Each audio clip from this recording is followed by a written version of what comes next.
आओ बेटा चलो देखो एक बहुत ही बढ़िया सा सवाल फिर से तुम्हारे सामने। देखो क्या सवाल है कि a projectile is fired eight angle of 45 degree. बोला अच्छा विद द हॉरिजॉन्टल। मैंने कहा ठीक है।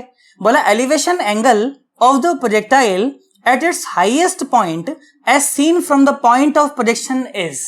एंगल ऑफ एलिवेशन बताना है। अभी तो निकालना सिखाया था भाई साहब, है ना। और अगर आप लोग सिर्फ ये क्वेश्चन वाली क्लिप देख रहे हो तो बेटा आप चैनल पर आएंगे तो आपको पूरी की पूरी वीडियोस भी मिल जाएंगी जहां पर मैंने थ्योरेटिकल पार्ट भी बहुत अच्छे से कवर किया हुआ है, टेक्निक्स बताई हुई अच्छे से कि कैसे इसको कवर करते हैं। बाकी मैं फिर भी मैं कोशिश करूंगा कि आप क्वेश्चन को फिर भी बहुत अच्छे ढंग से आप समझ पाए। ठीक है, सवाल देखो, सवाल बहुत बढ़िया सा है, प्यारा सा है।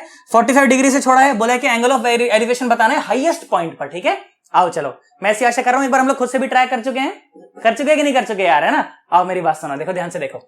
तो सवाल कुछ इस प्रकार से बोला गया कि मान लीजिए ये है धरती माता, सुंदर सुंदर प्यारी प्यारी राज दुलारी धरती माता, बहुत बढ़िया।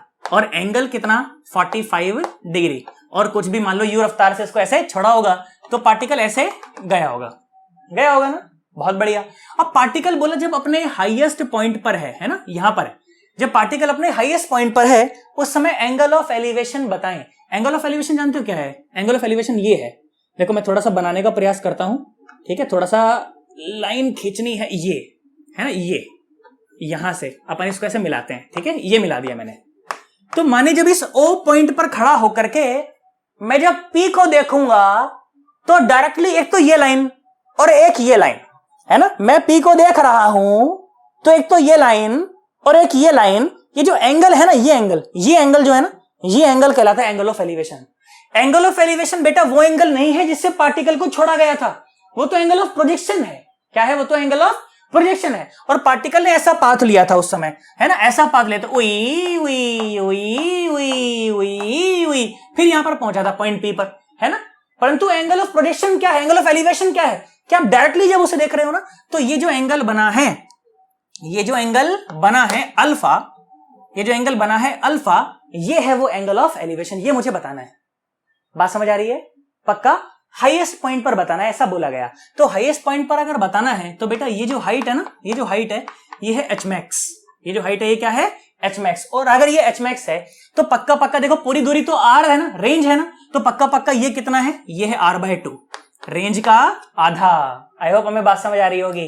पक्का सोच करके देखो, अगर ये u है और एंगल 45 है तो ये कितना है इस दिशा में? u/√2, u का cos 45 है ना, और ये भी कितना है? ये भी u/√2 है ना, u sin 45 है ना, u/√2 मीटर पर सेकेंड, और ये भी u/√2। अच्छा गंदा गंदा हो गया, थोड़ा नीचे लिख देता हूं, है ना, ये रहा ux कितना है? u/√2 मीटर पर सेकेंड।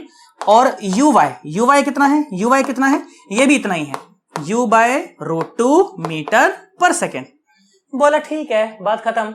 अब सुनो, अगर मुझे रेंज और अगर हाइट मैक्स के जो मैक्सिमम हाइट है उसका फॉर्मूला याद है तो मेरे लिए सवाल बिल्कुल आसान है। और पिछली वीडियो में बताया भी गया था, क्या बताया गया था अपने को, कि जो रेंज का जो फॉर्मूला होता है वो ये होता है 2 और ux इंटू uy और बाय g, यही होता है ना। पक्का पक्का। तो r/2 चाहिए मुझे, तो जो r/2 आ जाएगा वो आ जाएगा ux इंटू uy और डिवाइडेड बाय g। तो देखो r/2 कितना आया बेटा, चलो आ जाओ। तो r/2 is equal to ux माने u/√2 है ना, और ये भी कितना? u/√2 और इंटू g। आई होप हमें बात समझ आ गई होगी, है ना। तो ये क्या आ गया? r/2 is equal to u²/2g, u²/2g। I hope बात समझ आ रही है अच्छे से, है ना। तो ये आ गया r/2, ये आ गया r/2।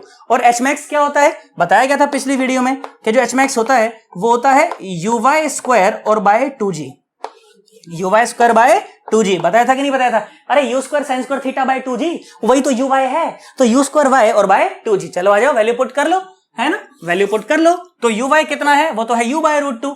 तो एच मैक्स क्या आ गया? एच मैक्स आ गया उसका स्क्वायर, मतलब के ये हो गया u²/2 और एक 2 तो पहले से, तो ये हो गया 4g, है ना, ये आ गया एच मैक्स। अब सोच करके देखो, तो ये तुम्हारे पास एक राइट एंगल ट्रायंगल बनी हुई है जिसमें अगर मैं tan अल्फा लगाना चाहूं तो tan अल्फा क्या आ जाएगा?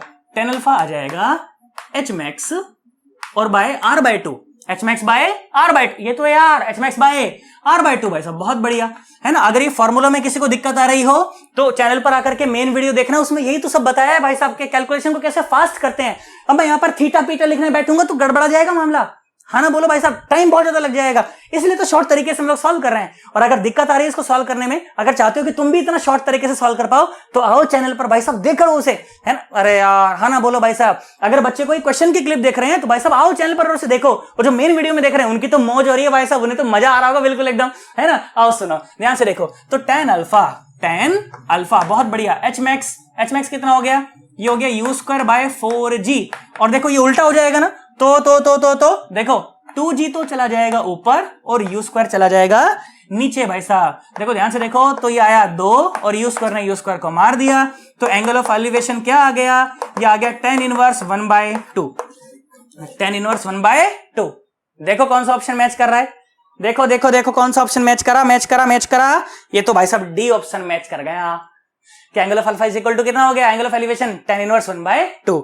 आई होप हमें बात समझ आ गई होगी, है ना। पक्का नॉर्मल सवाल था ना, कोई दिक्कत तो नहीं आई, पक्का 100%। चलो इसको नोट कर लो अच्छे से, फिर मैं चर्चा को और आगे बढ़ाता हूं।